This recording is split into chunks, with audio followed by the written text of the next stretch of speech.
Topping our news tonight, the bishop of the Santa Rosa Diocese says he's ready to go to jail after making a mistake in reporting an alleged case of child abuse.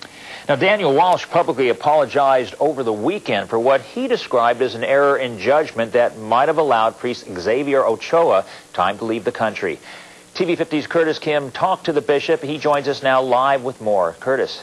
Good evening, Ed. We are at the Chancellery. These are the offices of the Santa Rosa Diocese, and it was here I talked to Bishop Daniel Walsh earlier today. Now, according to reports, the bishop and other church officials were notified that Father Xavier Ochoa might have committed sexual molestations back on April 28th, but it wasn't until 3 days later that the police were notified, and in that time, Father Ochoa disappeared.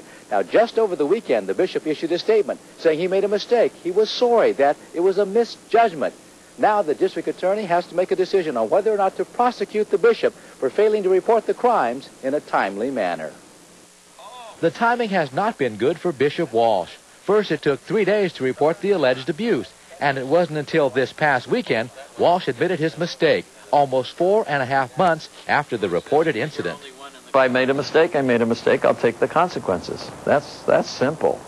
That's easy. I'm not worried about that. That's the least of my worries. But it could involve maybe even time behind bars. Well, if that's... Jesus was a criminal, you know. He was behind bars. I'll be behind bars. It doesn't bother me at all.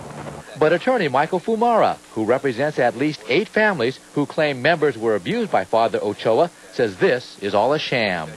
I am certain that its spokesperson and their attorneys and other advisors carefully crafted this message so that it sounds sincere, so that it will save them a criminal prosecution, it will save the diocese money.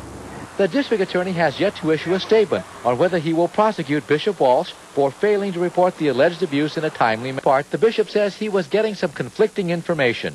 I was told by a parishioner who works in this area of Child Protective Services that most people don't report it according to the technicality of the law.